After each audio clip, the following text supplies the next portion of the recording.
Hey, dear listener. Before we get started with the episode today, Katie and I have some exciting news to share with you if you are interested in becoming an instructional design coach. Forward Edge is currently hiring for instructional coaches in Cincinnati, Ohio. So if you're thinking, I could see myself doing that, stay tuned because this just might be the next step for you. Let's start with what coaching looks like on a daily basis for us here at Forward Edge. No 2 days are the same. Coaching is a dynamic, collaborative, and impactful task. It's all about empowering teachers and elevating student outcomes. You may start your day by collaborating with teachers one on one to plan lessons or jumping into classrooms to give feedback and troubleshoot new lesson ideas. Later in the day, you could be diving into data, assessing what's working, what needs to be adjusted, and using that information to guide your coaching sessions. You're a partner in their growth, building that trust with teachers so that they see you as not just another observer, but as someone invested in their success and, most importantly, their students' success. And that's just a snapshot of the role. If this piques your interest, head over to forward-edge.net and check out the job listing. That's forward-edge.net. You can also feel free to reach out directly to me on X or LinkedIn. On X, I'm at Katie_M_Ritter. And on LinkedIn, I'm just at Katie Ritter. And make sure to stay tuned for our next full episode where we'll continue bringing you tips, tools, and strategies to recharge your coaching practice. Until next time, keep innovating, keep growing, and as always, keep inspiring.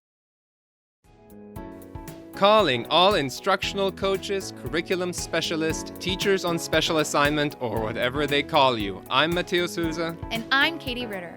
As instructional coaches, we are often responsible for our own professional learning and can sometimes feel pretty isolated in our role. That's why we're here, bridging the gap with a wealth of tips, tricks, and building a community of coaches. So hit the restart button with us. Recharge your coaching batteries. And hopefully you'll leave feeling just a little bit less on your own coaching island. All right, welcome back, everyone. Thanks for joining us today at Restart Recharge. Today, we are talking about coaching cycles, a process that might sound a bit technical, but is really just a fancy way of saying, how do we keep teachers growing and improving without feeling overwhelmed?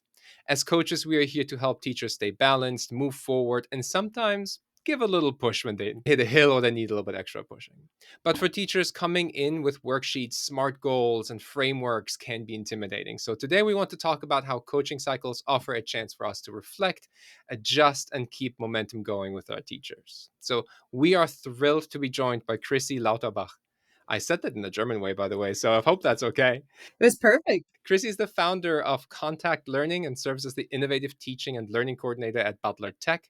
With over 24 years of experience in education, she's earned accolades like the White House Innovator Award and has been a keynote speaker across the globe. Her passion lies in mentoring teachers, both new and seasoned, by providing them with the practical strategies they need to thrive. Today, we're going to tap into her wealth of knowledge and coaching cycles, feedback, and fostering a growth mindset in both educators and students. Welcome to the pod, Crissy. Welcome, Crissy. Oh, thank you guys for having me. It's exciting to be here today. It is. It's really fun to get to engage and connect with you in this way. We've talked about, PD and different things. Butler, I don't think it was in the bio, but Butler Tech is in Ohio. And they're actually right around the corner from us here at Forward Edge. So we have had the privilege of working with you on some teacher facing projects. So I'm really excited to kind of dive into this topic that I don't know that we've had a chance to dig into too much before about really hearing a lot of the work that you're doing. So I'm excited to hear that. So we'll jump right in. Crissy, let's start by talking about the framework that you're using for coaching cycles. Can you share a little bit about how you go about that one-on-one work with teachers? Sure. At Butler Tech, one of the things that we believe is that coaching is for everyone and that everyone can improve, right? Like if you watch Michael Phelps in the Olympics at any time, you watched all of his coaches come out and give him feedback and tweaks. And we see that now in our NFL season, how many different specialty coaches you have for every position. So we Mhm. believe like to come in and to help you coach and achieve the best you can possibly be as a person, as a teacher, as an administrator, as an admin assistant. So when we look at a coaching cycle, we really try to look at what are the goals the teacher wants to achieve and what do they want to accomplish. So a cycle could be very short. It could be 3 meetings if a teacher really just wants a 1 or 2 item tweak on what they're doing. Or if they're implementing maybe a new piece of ed tech, right? I might come back and visit and help them out 2 or 3 times. But if they're really looking for a full shift in their teaching, you might talk about a cycle that could last an entire year if that's what the Mhm. teacher wants. And it's all about setting, right, those obtainable goals and pushing you to hit that first plateau of where you feel comfortable in your growth and what you're trying to change, and letting you sit there and practice for a little while, and then figuring out your next plateau that you want to aim for and how we want to move you in that direction.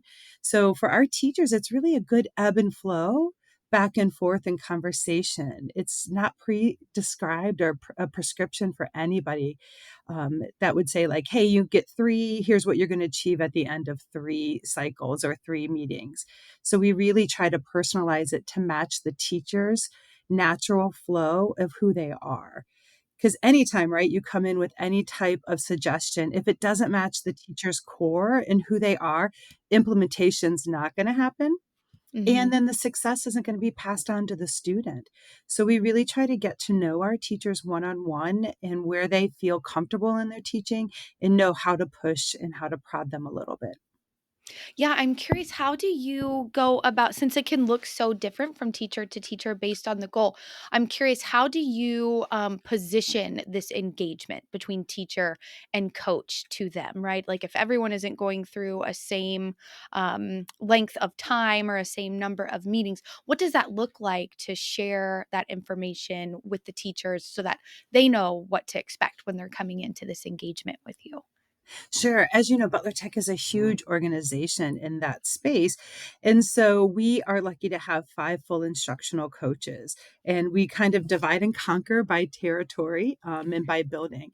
And so some teachers know that it's just a cycle, like, hey, your name is up and this is the right time. Or some of it just naturally develops where they said, I really want to try 2 or 3 new things or whatever their personal goal plan is.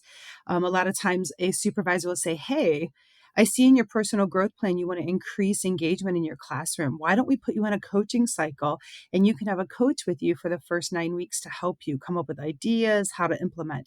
So we really try to kick off every year framing coaching for every person in our district, but then sit down with our administrators and start walking through, hey, who are we going to press this year? Who's ready for change? Who may have a change in their curriculum that opens the door to some new changes for them, whether it be tech or pedagogy, who's in that space. A lot of times, every single one of our new teachers is automatically put on coaching. So when you Okay. come to our district, you could be a first year, or I've coached somebody who's had 23 years of experience and they're just new to our district. So we want to get to know them and see what their strengths are. So that's one way that we identify them. Great way to, like, level set the culture and the expectation too when they come to the district, right? So that everyone knows, "Hey, we all will engage with this coaching at some point. We're gonna introduce you right off the bat." I love setting up new teachers to the district, in that way. Well, and our own administrators do it. Like William Sprinkles is my direct administrator. And even when I'm giving a PD, he will give me feedback right in front of every single person.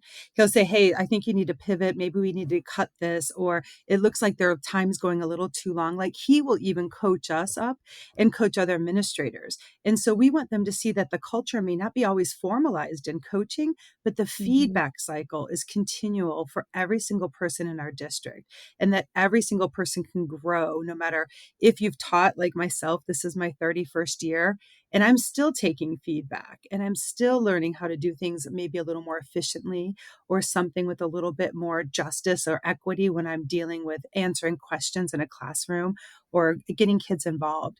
So we really try to model feedback constantly, no matter who you are in our organization. And I think teachers feel like that's a leveler.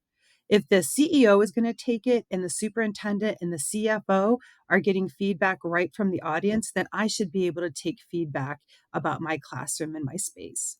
Yeah, I love that so much. I've been separately recently read the book Radical Candor and been doing some work like across Forward Edge around providing more feedback and in the moment. So my head has just been in that space of feedback and coaching at an organization level for a while now. So I've I've been thinking and kind of comparing the juxtaposition of, I've kind of lived in two worlds for a long time, like the business world and the K-12 education space. And so I just love hearing that it sounds like you guys have really kind of achieved this space of radical candor within your own organization at the school level.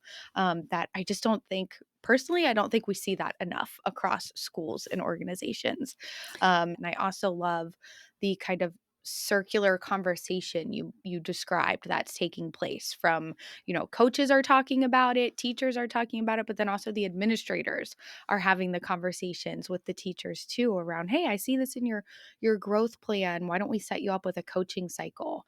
Could you speak to how you got to that place, if you can, right? Like, how did you get everyone on board having these conversations and pointing to coaching? And I'm sorry, if you wanted to speak to something else, feel free to do that as well too. Well, I was just going to tell you that Radical Candor was our book study last year. Oh, So, awesome. yeah. So we had, I mean, I think I gave out 150 copies of it, and we had a great book discussion on it in that space. I think for me, I have always just been very straightforward. And so being in the classroom, even when I was teaching history in 1994, when a student would present, I would say, what's one thing they did well? What's one thing they could do better? And the question was why? How did that impact you as an audience member, right? Because we can stand up here and we can present all you want, but if it's not being listened to and heard and understood, that comprehension Mhm, part, right? We can listen and never really give our attention to something. If we don't know that impact, then we're not really moved to make a change. So I had a mhm, student do a PowerPoint and it was 27 slides and they only had 8 minutes.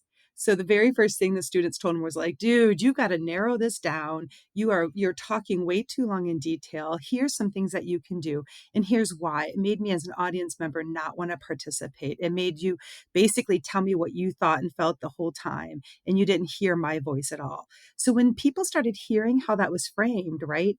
Like, you did this really well. Can you lean into your strength to go ahead and clean up whatever wasn't going well? Can we do that? And so when I came to Butler Tech into the ITL position 8 years ago, they started using the AIC, affirm, impact, and either challenge or continue model, which is how we give feedback. So for you, I would say, like, one, I'm going to affirm your journey that you called out that you live in two worlds, the business world and the education world. And boy, those are totally different. And it's hard to get your hands on both of those. But what I want to tell you is that impact is because you have that is why your business is successful and why we partner with you, because you guys get it. And that's why most of education businesses fail is they don't either understand the education pedagogy side and they're not delivering a product that is needed, or they can't manage the business side and do their books. So for mhm, you to have both, that's like what is making you so impactful. My challenge to you, here comes that C part, is to continue to find out what really is being needed in the classroom and not to prescribe things from the outside or the newest tech tool. Continue to dive into the pedagogy because that leads us to better tech. So absolutely. by doing it that way, right? Affirming something that they're really good at, telling them what the impact is and what the change could be or what you want them to continue because they might be slaying it. So you want them to continue using those processes, really builds confidence in the educator and uses that asset-based language. Because we all know, right, in a moment of chaos, we're going to go to where our strengths lie and we're going to go to where we can grab control. And if that control for you is you have good relationships, then how can I use your relationships with your students to maybe help you become a better planner? So we got to leverage that strength, see where that impact hits the student and that teacher can physically see it. I mean, I'll be in a classroom and I'll say, come here, stand next to me. Look at what your students are doing. Because you planned such a great lesson anchored in content, but it's hands on, look at how they're leading themselves and they're asking more poignant questions. Now, we're running about 20 minutes behind on this project. So, where can we tighten that ship up? Right? I need you to start Mhm. calling out vocal cues. I need you to start calling out timing. But that teacher will lean in because they're physically seeing the change or they're mentally hearing the change in their classroom. And that's going to help them take a challenge, or it's going to firm up something they're doing really well that they may not know. Those extra set of eyes of a coach in the classroom. I get teachers coming in with goals all the time. And they're like, Crissy, I need help with, maybe teaching bell to bell. I need help with consolidation. And after you watch them, you're like, you literally had 45 seconds to spare. What do you mean you need help with bell to bell? They don't always realize or see those positive moves. So for having somebody in there to tell them that, it really builds confidence for our teachers to take risk and to connect with students. Absolutely. And sorry, I'm going to push just a little bit more on the admin piece that you spoke about, right? Where the admin are a part of these conversations with teachers. So you may not even need, as the coach, to be involved with a teacher, but you've got your administrators who are helping connect dots to coaches. Do you have any insight of, was there any special work that was done with administrators? Do they participate in coaching cycles with coaches, right? Like that is really kind of the way you described it, I think, is this really ideal place that we would love to see, where admin have this understanding of the power of working with a coach, and they understand what a coach can bring to the table that we just don't see across the board. So I'd be curious if there's any insight our listeners can glean on how you got to this ideal place where your administrators are part of the conversation, and they're essentially, like driving business to you as Yeah. coaches, right? They're helping make those connections and connect the dots for your teacher, even when you're not in the room. Yeah, it really goes back and forth. I have been lucky. I've been teaching at Butler Tech for 23 years. So, as an admin for 8 years in that space, I know almost everybody in my district or have taught with them at some point in time. So, when I shifted into coaching, there would be somebody that I could go and say, hey, so and so really needs this push. Like, just as their peer, I know this about them or I've co taught with them. So, that might lead a coaching space. But for some admins too, it could be coming off of their OTEs or their evaluations. If someone's placed on an improvement plan, then that administrator will sit down and set the goals for that person, and then they will go automatically on coaching with prescribed goals that the administrator has laid out. For somebody else, quite often, if it's not your rotation, we get requested a lot. I would like to be on coaching. So we sit down with the administrator and the teacher and we'll talk through, what do you think are your strengths and where do you see areas of growth according to our 9 teacher expectations? And so the teacher gives feedback, the admin gives feedback because they've been in their classroom. And we then set 2 goals that the coach and the teacher will then focus on for however many cycles it takes until the teacher is satisfied in that space and the admin. But every week we meet with our admins and we give a little bit of feedback, and only positive feedback. I might say, hey, Carrie so and so is working on this as her goal. And this week, man, you got to see this lesson she's got planned for Thursday.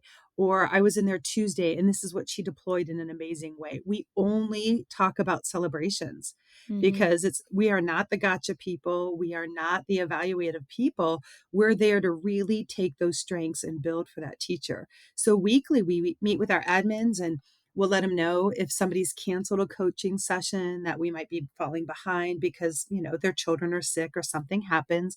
Or we will say to the admin, I'll see a lesson in the morning and I'll say, hey, you need to go see that. They're doing it again at 6 bell. Get in there at 12 o'clock and watch it.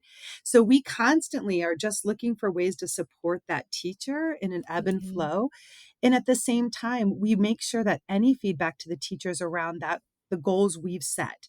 So the admin can't walk in if they know that they're working on engagement and bell to bell and all of a sudden start going after classroom management. They can only give feedback on that bell to bell or engagement that we've set. So that way the teacher's not getting 900 birds chirping at them. They're receiving feedback continually on one precise or 2 precise goals.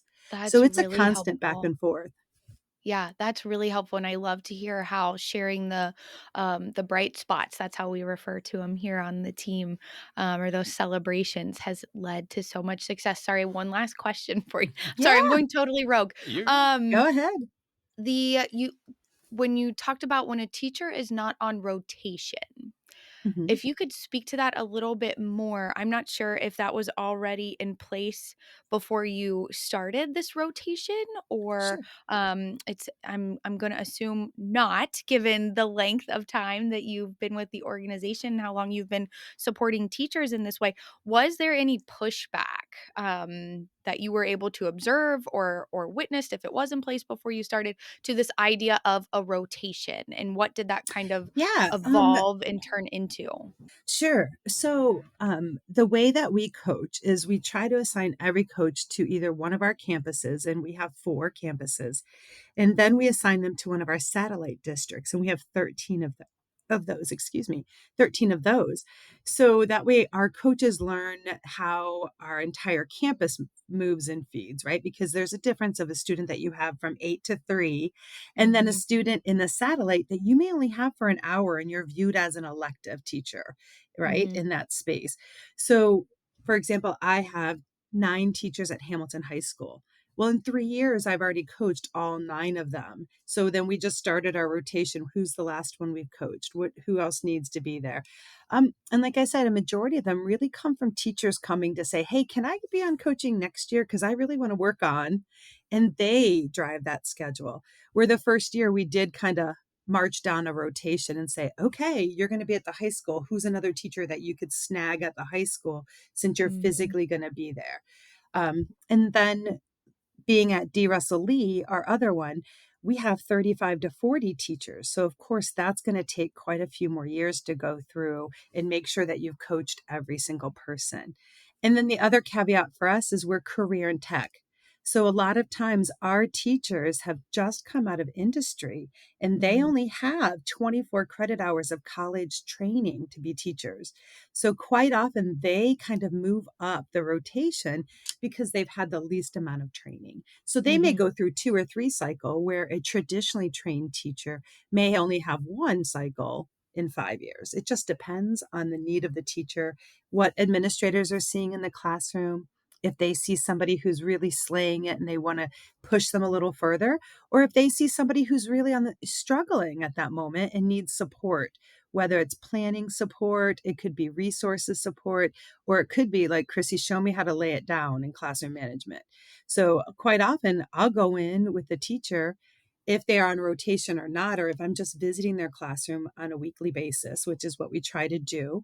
I will model for them right in the middle of the class. And if I'm modeling something and maybe this teacher's struggling to pick it up, that might be a light. Hey, let's go ahead and put you on a short rotation for coaching so we can mhm. model this practice until you master it. So the ebb and flow of rotation isn't set in stone. It's really based upon the student need and the teacher need. Okay.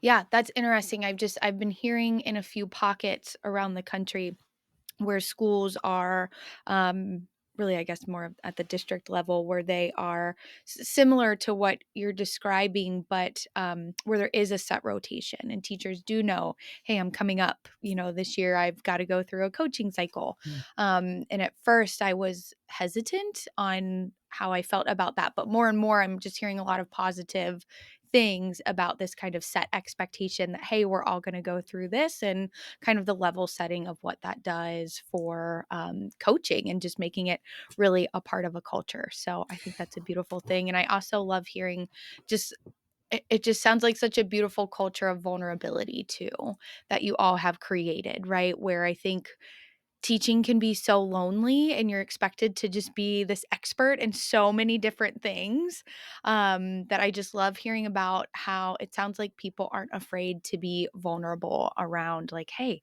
I know I need to be better at this and I'm struggling, so please come help.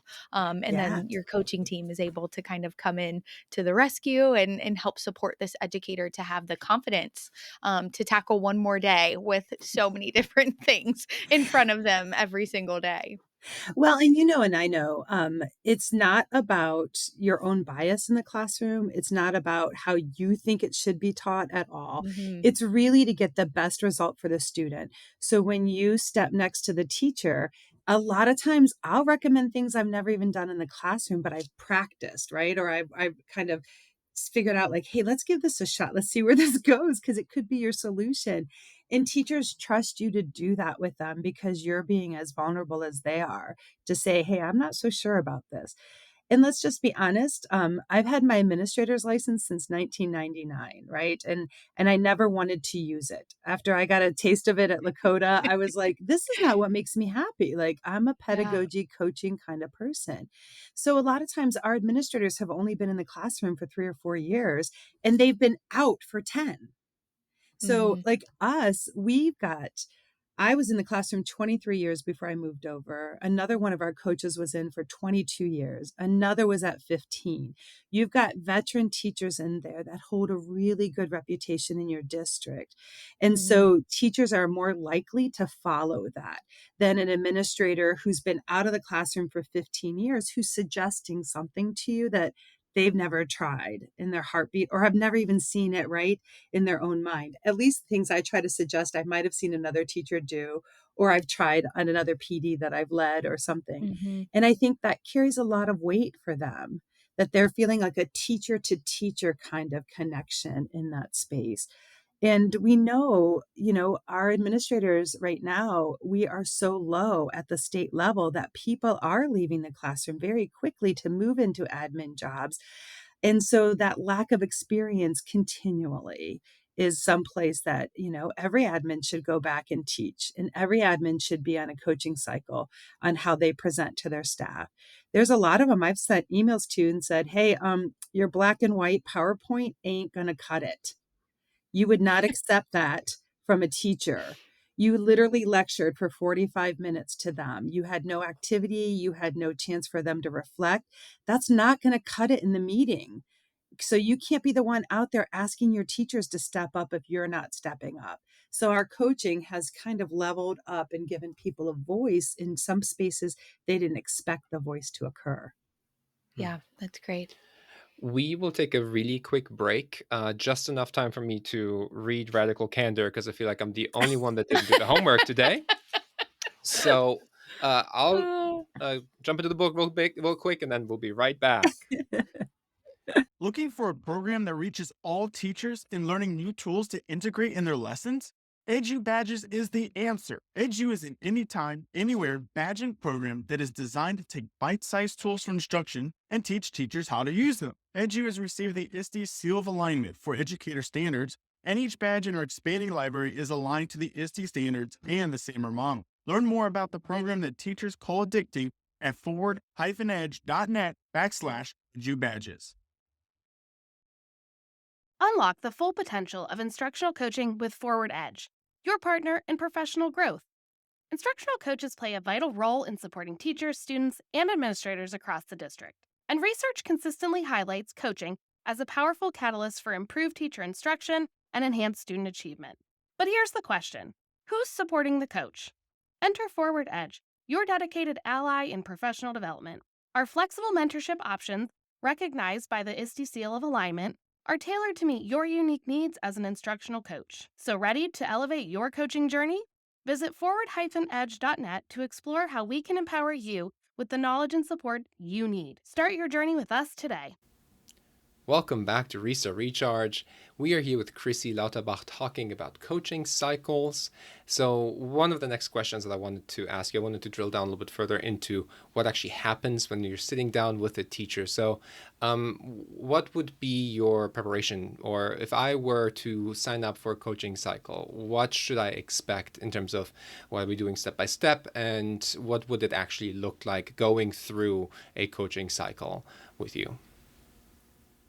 When you guys are talking about a coaching cycle, what normally happens is the administrator will contact the teacher and say, hey, Matthaeus, it's your turn. You're up for coaching. And this is why. It could be like, hey, I've seen you do some things in your classroom that I think you could use some guidance with. It could be like, you're doing this amazingly. I'd like you to get more structure. They'll contact the coach and we'll get together with the teacher and have what we call a launch meeting. And so it's a moment to celebrate them and their strengths. And they will go through and go ahead and mark out of our 9 expectations what they do well. And then we'll set some goals. Then I'll go to the classroom for a baseline and I'll watch an entire lesson. And the teacher and I will then touch base and we'll talk about their goals. Are these the right goals that they should be focused on? Do we want to change them? Are there things that they didn't see come into play that they may not have noticed that they were doing? And once we firm up those goals, depending on how deep of pedagogy, then we kind of set up a meeting structure. I really like to refine those goals, give the teacher 2 options or 3 options of things to try that I think fits their personality. And then give them like a week to practice or to naturally integrate them into a classroom lesson. Come back, watch them deploy some of the things that we've talked about, give them direct feedback on those items that directly hit their goal. Maybe 1 or 2 things might have pop up that they need also assistance of. So I'll give them 1 or 2 things, other things to try, and then you come back another week later. We were on like a 2-week rotation and teachers said, "Can you come more? And like, can we get more visits in a short amount of time? Because I feel like I can grow as long as somebody keeps pushing me every other day. But when I have a 2 weeks in between our visits, it gets kind of hard for me to Mhm. keep up the momentum." So I think what we try to do is shorten down how much time is between each visit and really just try to narrow down on those 2 goals. And it helps the teacher make some remarkable steps that they can implement, and then they can keep growing into the next quarter. At the end, after the cycle's done, whether it's 3 visits or 10 visits, we bring them back with the administrator and we sit down to celebrate what their growth has been. And we clap. Sometimes we'll have a luncheon with them and we'll bring in other people that we might be coaching so that they can talk about their experience. And that's what shifted our culture. Some of our teachers who nobody would have ever expected to maybe latch on to coaching or to get as much value at it came forward and told the staff, "This person changed my practice. They took what I was doing and gave me the words that I could ask for what I really needed. They came in and gave me suggestions and they didn't leave me." They didn't just say, "Well, here you go, bye." They were there Mhm. to model it and to hold my hand and to push me. So we try to make it a really positive beginning and ending, but that man, some of that work in between can get nasty and ugly for that teacher and for you as a coach. But you just have to keep reminding them you're helping someone become the best version of themselves. And Mhm. how would you react if somebody was helping you become the best version of yourself? You've got to, admit to some of the things that maybe you are not doing so well. And you've got to admit to some things that you feel are maybe a weakness for you. But if you trust the person sitting across from you and you know that it's with pure heart, usually you're going to accept that feedback and that growth and those pushes with a kind heart. Yeah, really quick, I love how the admin are involved in every celebration to keep them in the loop on, all of the progress that's being made with all of the teachers. I think that's fantastic. So I would encourage our listeners to think about, how could you do more of that, in the way that you're doing your coaching work. And then also quickly, you said at the beginning, when you were kind of setting the stage for the kickoff of these coaching cycles, that you look at the 9 Mhm. expectations. Are those can you just speak really quickly? What are those expectations? Is it something that your coaching team came up with? Is it like Butler Tech instruction expectations? What are those expectations that you referred to? Sure. When we were thinking about the identity of teachers in our district, and because, right, 2/3 of our teachers do come out of business, we were like, what are the 9 things we would want every teacher to do? And one was in mindset, another one's in classroom management or policy and procedures, and the other one is that engagement or student relationships. And so we really operated underneath that for about 2 years or 3 years and then decided, man, nine's too much. And we narrowed it down to what we now call the core 4. So after that initial take of the 9, we really focus on relationships, the engagement continuum, like are kids just checking into school or are they becoming, transformational leaders in that space? We also start to look at student voice and how is your student voice captured in that area? How are you grabbing that? And the student voice for us goes into their social emotional, their cultural, their content, and then their metacognition. How are they thinking about their teaching? And how are they handling that? So we really focus on the core four and try to keep things straight to that engagement level. And everything kind of rotates. So even our administrators go in, and that's the only commentary they give is on the core four, because it is kind of the crux of what we believe as a district. Yeah, I love the connection to something tangible when the teachers are setting goals, right? To have this common language, this common um like goal and expectation that everyone is working toward. And I like the way that you described kind of having that out in front of them to help drive that initial goal setting conversation in a way that is in line with larger district initiatives and conversations so that these coaching cycles aren't seemingly disconnected. And I Yeah. think it's so encouraging to hear that this is such a collaborative process. You've got admin fully involved in it, and you're pulling this all together with a lot of big values for the institution. Now, my only question is, not every school district looks like that, and sometimes coaches in our position have the tough job of convincing teachers to come and join you in a coaching cycle. So they might not get the support and the stuff they need in order to be successful, or get pushed to by admin. So my question for you is, how would you encourage a teacher, or like what would be your pitch to a teacher to say, like, hey, you should join this coaching cycle for me? Yeah. Well, nothing speaks better than see it in action. So we do coaching walks every Tuesday with our admin. We go to see every single one of the teachers that we, help with in that space. And it's on those coaching walks when you're right there with the classroom, and you'll watch a teacher do something well that you can have that one-on-one conversation with. Or also what we do too is we, on our curriculum days and on our onboarding, we will get a group of teachers and we'll walk our buildings with them. And so once we start to walk the building and they walk into another person's class and they see that they're openly welcomed and that the teacher's taking feedback right there. And sometimes right in the middle, I'll get a teacher to do a pivot and the observing teacher will say, "Oh my gosh, the entire class shifted. They're on a positive note, or they're doing this." That's what coaching does? Yeah. So anytime that we can get physically with them and it's not handled over email, about 99% of the time, you're going to get a person who's going to say, "Okay, I'm ready for coaching."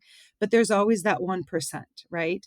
And that's when you go with the data. We continually only talk data with our teachers, not, "Well, I like, and I think you should." It was, you had 18 out of 35 kids engaged. At that moment, when you give your directions again, the way I showed you, or if you try to use this pivot, look, we are now at 30 engagement. Look at the difference in your classroom's noise level. Look at the difference in the exchange of content that they're having. So immediately when you come back with data with them and you're showing them, you'll ask them, "Is everybody on task?" Well, of course, they're going to say, "Yes, everybody's on task." But you can say, "I have 4 kids over here watching YouTube videos. I have 2 over here that are drawing in their books and not listening to you. So now 20% of your class is not on with you." Teachers are like, "Oh my gosh, I didn't see that." Yeah, because kids are good at switching back to, Mhm. right, new web pages or hiding their cell phones. So sometimes it is about just stopping and taking a minute of time to show what those small pivots and what coaching can do. And usually even the hardest hearts have come our way lately. I mean, we've got 1 or 2. Everybody has a tank or 2 that likes their position and won't give it up. But we've even had some of the hardest teachers that resist change are now some of the biggest champions for coaching. I love the physical component that you just described. And it sounds like, if I'm hearing you correctly, you have a two-pronged approach to that physical component. One is bringing admin in the classroom, right? So that the admin can see the power, they can continue to help you advocate. And the other is teacher to teacher, so that the Mhm. teachers themselves can see the power of the impact. Am I summarizing that Yeah, it is correctly? exactly that. And when they go to Okay. their monthly meetings, a lot of times, we'll talk about, "All right, you guys don't forget, we're getting ready to gear up coaching for next semester." And teachers they'll volunteer and say, "Hey, If you haven't been coached yet, you really should. This is how it helped me, and why I enjoyed working with so and so. And they'll call out our coaches by name a lot of times. And what a better moment as a teacher, right? To see someone that you're working with just find some value in what you do, but also how it's changed them and impacted their 180 students that they have every single day. Yeah, that's incredible. Sorry, I'm going rogue again. So- How did the teachers respond to, "Hey, we're gonna be coming through every Tuesday with admin"? oh yeah. Oh man, you talk about locked doors at first. Um, Again, I had been in my district, right, a good 15 years, and I have been really lucky that my hard work has been celebrated at many different levels. So I never ran into the teachers hiding on me. Some of our coaches have, like, they would go in and they could see him in their office and he wouldn't knock on the door. They wouldn't like come and get the knock door. They would just Uh-huh. hide from him. And like the teachers would stand there and be hiding, and the coaches be like, I see you and you want me to go ahead and key into your room. Well, I'm not going to do that because that's a violation of trust. I'm only going to go where I'm welcomed, Yeah. right? And so for some of them, it is about that initial fear. And they think that it is evaluative and they think that we'll run back and tell on them. And what we've proven over the last 7 to 8 years now doing this is no, that's not the case. And so we've been really lucky with our union buy-in. And we've been really lucky with our teachers that are like, no, that's not how that happens.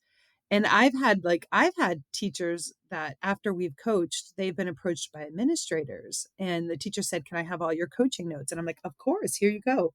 So everything that we have is open to the teacher, but I won't give it to an administrator. That notes are Yeah. only for the teacher. Those are their notes. That's their time. That's what they became vulnerable for. So no, if you ask me for my notes as an administrator, I'm sorry, I'm not going to give them to you.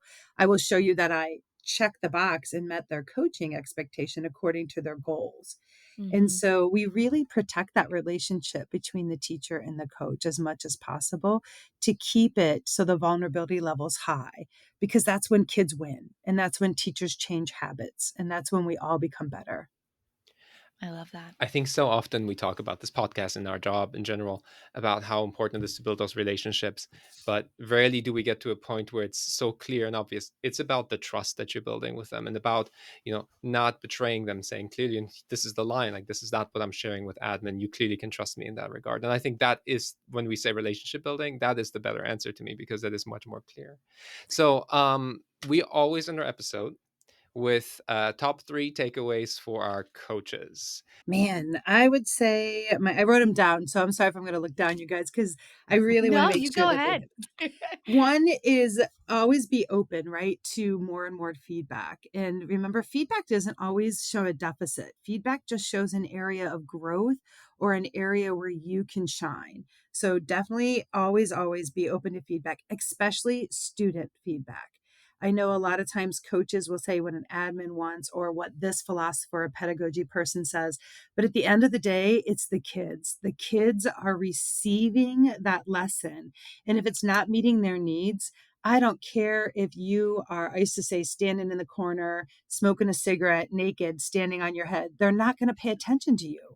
They're not going to learn from you. So if you can really tap into your students and allow them to give you feedback on what you're doing, on the videos, on the content, you are going to really make your lessons stick and they're going to come back to you in 20 years and remember that.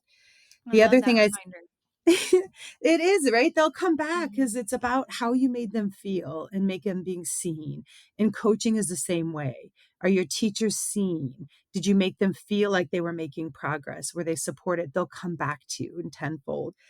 Remember to layer improvement. You can't fix everything in one day. Like Mhm. go and just remember to layer. Be better this week. Try something new next week. Don't try to do it all at once because it's the layering that creates that really strong foundation that good teaching can take on and to build on. And then the last, remember, lesson planning drives the tech. Don't let tech drive your lesson plan. When you sit down and figure out what's the best way to reach your kids and how to teach something, then search for tech. Some of the biggest things I've seen teachers do is they want to try out a new tech piece and they try to cram it into their curriculum and it never works. So it makes the tech look bad, it makes you look bad, and your Mhm. students have a horrible experience. always drive the lesson plan and the human component behind it, and use the tech to support that. Those are my 3 friends. Those are great 3 tips. I Those mean, are amazing. Crissy, Crissy, I have like 15 follow-up episodes that I wanna do with you, All so thank you. right. What you're telling me is I'm old and I have a lot of wisdom. Is what you're Yeah. saying. I don't know Listen, about a that. lot of wisdom is a great thing. So there were so many wonderful nuggets. I'm excited for our listeners to get to hear this episode.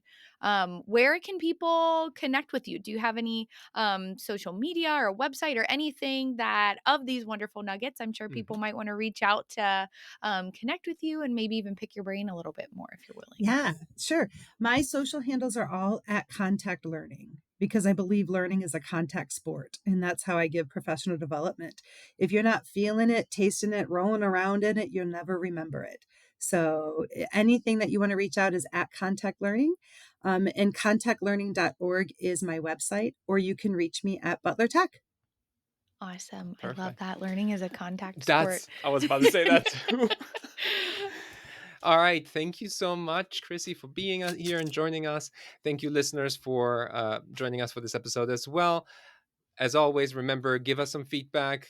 Throw out those 5 stars or 4 stars or 3 stars, or please not less than that. I don't know. Give us the feedback we need. And thank you so much for being here, and hope everyone has a fantastic rest of their day. Thank you. Thanks, guys. Thanks for spending time with us today. If you found this episode helpful, please share it with an educator friend. And connect with us on social media at RRCoachCast to let us know what you thought of the episode and what topics you want us to discuss next. New episodes drop every other Tuesday. Be sure to subscribe to Restart Recharge wherever you listen to podcasts. So press the restart button. Recharge your coaching batteries and leave feeling equipped and inspired to coach fearlessly with the Restart Recharge podcast. A Tech Coach Collective.